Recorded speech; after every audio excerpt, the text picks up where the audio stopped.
Big Boys 10 questions. Go ahead. What are our buzzer options? Get rid of them. It's Francesa. They're garbage. Garbage. Garbage. Garbage. Garbage. Oh, yes.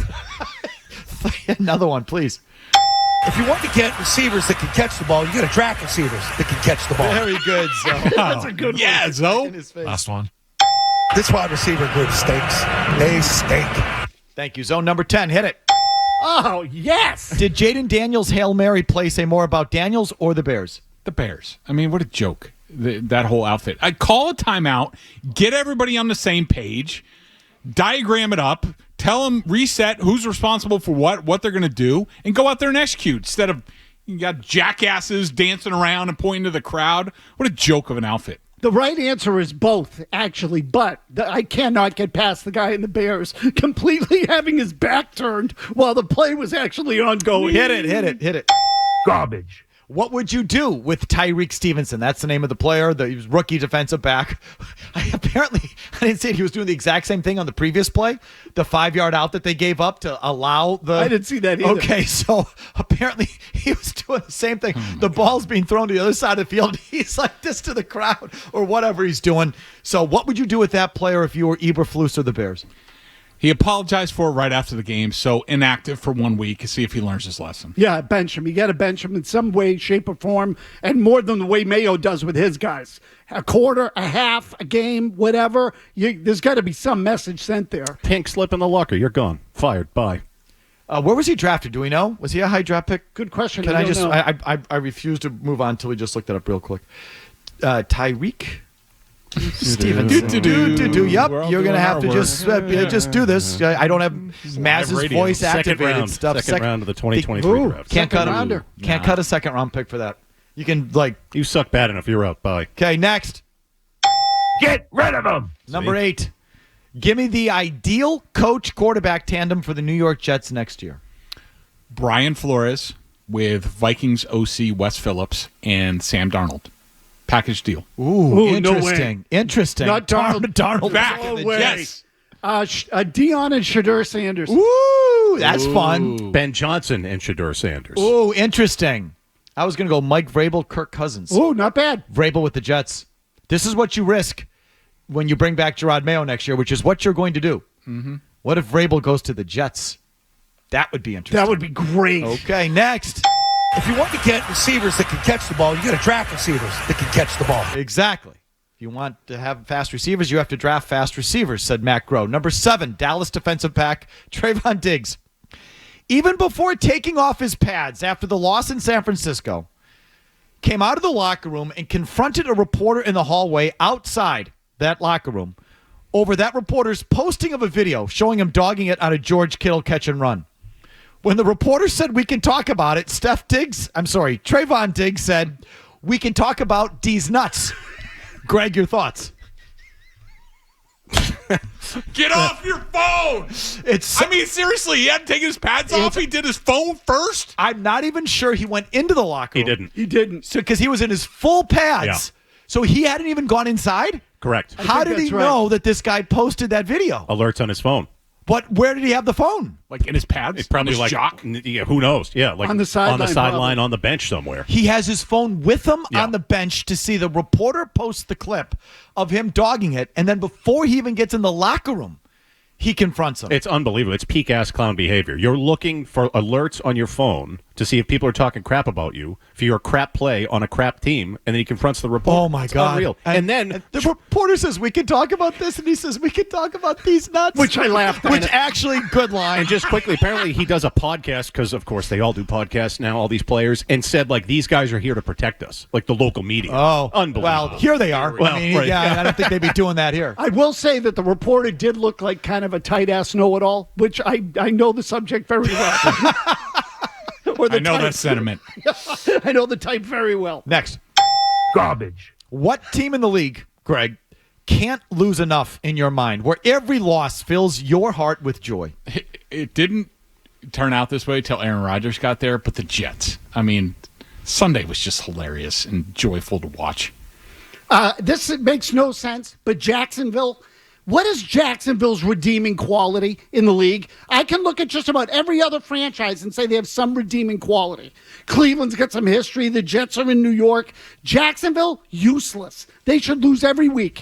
Murray, I don't want to ask you because I know you've got like 27 teams on your list. But there's one from Bill Cowher to Neil O'Donnell to the fat pervert Ben Roethlisberger to Pittsburgh forever. Pittsburgh Steelers. I hate the Steelers. They're terrible towels. Stupid renegade. Great city. F the Steelers forever. I don't have one. I'm not like you people. Dallas? I don't care about Dallas. I think they're grossly overrated. I hate how much bandwidth they take up. Not the Bears. I don't like You're a Packer. Not You're a good Packer enough. Like, owner? I enjoy pissing on them twice a year, Bears still suck. but it's not like I take any that. visceral joy out of. I'm just not. I'm just a simple, good-hearted Midwestern person. That's not wired like you people. I don't root against people like that. Hate is part of our charm here. Yeah, I just don't. I just can't compute. Next. Garbage. Bigger tool bag move. Anthony Richardson tapping out, literally taking himself out of the game after a scramble play on Sunday versus Houston. Or Aaron Rodgers calling 3 timeouts in the first quarter to avoid taking delayed penalties and then later getting 2 delayed penalties, including one on, the whole Aaron Rodgers play clock business. What's a bigger tool bag move? Richardson. I mean, what a joke. You're a professional athlete. You're a quarterback. You don't take plays off. This isn't the NBA where you get to come out. What a joke. Richardson in a landslide to me. That is borderline unprecedented. Have you ever seen a quarterback, again, the football, when you might be taking out, you tap your helmet. Have you ever seen the quarterback tap his helmet? No. It's no, Richardson. never. No. You can't say something like that out loud. I couldn't believe it. He didn't say it. I mean, he admitted it. Then after the game, he admitted he was tired. And they benched him. And they benched him today for He Joe deserves Flacco. it. He deserves it. I think he completed 30-something% of his passes on Sunday. 10 of 32 or something like that. This will go down, and we knew it at the time, as one of the worst picks in the history of the league. What a horrible pick that was. There's real Jamarcus Russell vibes with him now. Oh, I mean, there's quarterbacks who run like crazy and are going to be winded. You call a timeout or you hand off on the next play. Like, you should be able manage it. To recover enough to snap the ball on the next play. You don't come off the field. I just always remember Michael Vick, like when he was with the Falcons. I remember covering a game against the Dolphins, and he just ran all over the field. Jason Taylor was exhausted. Like, Michael Vick looked like he barely broke a sweat. Speaking of which, I'm taking off the next segment. Next. This wide receiver group stinks. They stink. Steelers receiver George Pickens had a touchdown taken off the board last night when it was correctly deemed he did not get both feet in bounds. He got 1 foot twice, which is a neat trick, but not both feet. Should this rule be changed? Are we going to do this every week? Yes. No. Play by the rules. Get 2 feet down. All right?